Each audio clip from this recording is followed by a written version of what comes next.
ಮೈಸೂರಿನಿಂದ ಬೆಂಗಳೂರಿಗೆ ನಟ ದರ್ಶನ್ ಕೋರ್ಟ್ ಅನುಮತಿ ಅಂತ್ಯ ಹಿನ್ನೆಲೆ ವಾಪಸ್ಸಾಗಿದ್ದಾರೆ. ಮೈಸೂರಿನಿಂದ ಬೆಂಗಳೂರಿಗೆ ನಟ ದರ್ಶನ್ ಇದೀಗ ವಾಪಸ್ಸಾಗಿದ್ದಾರೆ.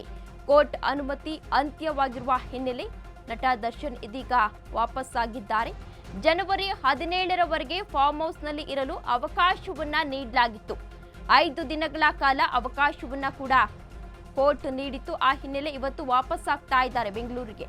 ನಿನ್ನೆ ಚಾಮುಂಡಿ ಬೆಟ್ಟಕ್ಕೆ ಭೇಟಿಯನ್ನ ಕೂಡ ನೀಡಿದ್ರು ಡಿ ಬಾಸ್ ನಟ ದರ್ಶನ್ ರವರು. ಮೈಸೂರಿನಿಂದ ಬೆಂಗಳೂರಿಗೆ ನಟ ದರ್ಶನ್ ಇದೀಗ ವಾಪಸ್ ಆಗ್ತಾ ಇದ್ದಾರೆ. ಕೋರ್ಟ್ ಅನುಮತಿ ಅಂತ್ಯ ಹಿನ್ನೆಲೆ ವಾಪಸ್ ಆಗ್ತಾ ಇದ್ದಾರೆ. ಜನವರಿ 17ರವರೆಗೆ ಫಾರ್ಮ್ ಹೌಸ್ನಲ್ಲಿ ಇರಲು ಅವಕಾಶವನ್ನ ಕೋರ್ಟ್ ನೀಡಿತ್ತು. 5 ದಿನಗಳ ಕಾಲ ಅವಕಾಶವನ್ನ ನೀಡಿತ್ತು ಕೋರ್ಟ್.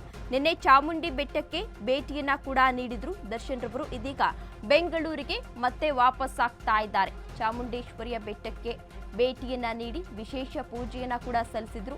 ಇವತ್ತು ಮೈಸೂರಿನಿಂದ ಬೆಂಗಳೂರಿಗೆ ನಟ ದರ್ಶನ್ ರವರು ವಾಪಸ್ ಆಗ್ತಾ ಇದ್ದಾರೆ. ಏನು ಪವಿತ್ರ ಗೌಡಗೆ ಅಶ್ಲೀಲ ಮೆಸೇಜ್ ಅನ್ನ ಕಳುಹಿಸ್ತಾ ಇದ್ದ ಎಂಬ ವಿಚಾರಕ್ಕೆ ಸಂಬಂಧಪಟ್ಟಂತೆ ರೇಣುಕಾ ಸ್ವಾಮಿಯನ್ನ ಹತ್ಯೆ ಮಾಡಲಾಗಿತ್ತು ದರ್ಶನ್ ಅಂಡ್ ಗ್ಯಾಂಗ್. ಅದೇ ವಿಚಾರಕ್ಕೆ ಸಂಬಂಧಪಟ್ಟಂತೆ ಈಗಾಗಲೇ ದರ್ಶನನ್ನ ಅರೆಸ್ಟ್ ಅನ್ನು ಮಾಡಲಾಗಿತ್ತು. ನಂತರ ಈಗಾಗಲೇ ಬಿಡುಗಡೆ ಕೂಡ ಆಗಿದ್ದಾರೆ. ಅದಾದ ಬಳಿಕ ದರ್ಶನ್ ರವರಿಗೆ 5 ದಿನಗಳ ಕಾಲ ಕಾಲಾವಕಾಶವನ್ನ ನೀಡಲಾಗಿತ್ತು ಮೈಸೂರಿಗೆ ಹೋಗಲು. ಮೈಸೂರಿಗೆ ಫಾರ್ಮ್ ಹೌಸ್ಗೆ ತೆರಳಿದ್ರು ದರ್ಶನ್ ರವರು. ಅಲ್ಲಿ ಚಾಮುಂಡಿ ಬೆಟ್ಟಕ್ಕೆ ತೆರಳಿ ವಿಶೇಷ ಪೂಜೆಯನ್ನ ಕೂಡ ಸಲ್ಲಿಸಿದ್ರು. ಸಂಕ್ರಾಂತಿ ಹಿನ್ನೆಲೆ ಮಗ ಹಾಗೂ ಪತ್ನಿಯೊಂದಿಗೆ ಮೈಸೂರಿಗೆ ತೆರಳಿ ಚಾಮುಂಡಿ ಬೆಟ್ಟಕ್ಕೆ ತೆರಳಿ ವಿಶೇಷ ಪೂಜೆಯನ್ನ ಕೂಡ ಸಲ್ಲಿಸಿದ್ರು. ಮೈಸೂರಿನಲ್ಲೇ ಇರಲು ಮತ್ತೆ ಅವಕಾಶ ಕೇಳಲಿದ್ದಾರೆ ದರ್ಶನ್ ಎನ್ನುವ ಮಾಹಿತಿ ಸಿಗ್ತಾ ಇದೆ. ಕೋರ್ಟ್ಗೆ ಅರ್ಜಿ ಸಲ್ಲಿಸಲು ಡಚ್ಚು ಪರ ವಕೀಲರು ಈಗಾಗಲೇ ಚಿಂತನೆಯನ್ನ ನಡೆಸ್ತಾ ಇದ್ದಾರೆ.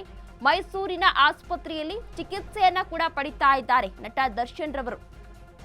ಹೀಗಾಗಿ ಮೈಸೂರಿನಲ್ಲೇ ಆಪರೇಷನ್ ಅನ್ನ ಮಾಡಿಸಿಕೊಳ್ಳುವ ಸಾಧ್ಯತೆ ಇದೆ ಎನ್ನಲಾಗ್ತಾ ಇದೆ. ಬೆನ್ನು ನೋವಿನ ಸರ್ಜರಿಗಾಗಿ ಅನುಮತಿ ನೀಡುವಂತೆ ಮನವಿಯನ್ನ ಮಾಡ್ತಾರಾ ದರ್ಶನ್ ಎನ್ನುವ ಪ್ರಶ್ನೆ ಎದುರಾಗ್ತಾ ಇದೆ. ಮತ್ತೊಂದೆಡೆ ಗನ್ ಲೈಸೆನ್ಸ್ ರದ್ದು ಮಾಡದಂತೆಯೂ ದಚ್ಚು ಮನವಿ ಮಾಡುವ ಸಾಧ್ಯತೆ ಇದೆ. ಮೈಸೂರಿನಲ್ಲಿಯೇ ಇರಲು ಮತ್ತೆ ಅವಕಾಶವನ್ನ ಕೇಳ್ತಾರಾ ದರ್ಶನ್ ಎನ್ನುವ ಪ್ರಶ್ನೆ ಎದುರಾಗ್ತಾ ಇದೆ. ಕೋರ್ಟ್ಗೆ ಅರ್ಜಿ ಸಲ್ಲಿಸಲು ದಚ್ಚು ಪರ ಈಗಾಗಲೇ ವಕೀಲರು ಚಿಂತನೆಯನ್ನ ಕೂಡ ನಡೆಸಿದ್ದಾರೆ. ಮೈಸೂರಿನ ಆಸ್ಪತ್ರೆಯಲ್ಲಿ ಚಿಕಿತ್ಸೆಯನ್ನ ಪಡಿತಾ ಇದ್ದಾರೆ ನಟ ದರ್ಶನ್ ರವರು. ಬೆನ್ನು ನೋವು ಇರೋದ್ರಿಂದ ಹೀಗಾಗಿ ಮೈಸೂರಿನಲ್ಲೇ ಆಪರೇಷನ್ ಅನ್ನ ಮಾಡಿಸಿಕೊಳ್ಳುವ ಸಾಧ್ಯತೆ ಕೂಡ ಇದೆ ಎನ್ನಲಾಗ್ತಾ ಇದೆ. ನಟ ದರ್ಶನ್ ರವರು ಜೈಲಿನಲ್ಲೇ ಇದ್ದಂತಹ ಸಂದರ್ಭದಲ್ಲಿ ಅವರಿಗೆ ಬೆನ್ನು ನೋವು ಇತ್ತು. ಹುಷಾರಿಲ್ಲದ ಕಾರಣ ಜಾಮೀನಿನ ಮೇಲೆ ಆಚೆ ಬಂದಿದ್ರು. ಇದೀಗ ಮೈಸೂರಿನಲ್ಲೇ ಇರಲು ಪರ್ಮಿಷನ್ ಅನ್ನ ಕೇಳ್ತಾರಾ ಕೋರ್ಟ್ನಲ್ಲಿ ಎನ್ನುವ ಪ್ರಶ್ನೆ ಕೂಡ ಎದುರಾಗ್ತಾ ಇದೆ. ಅವರ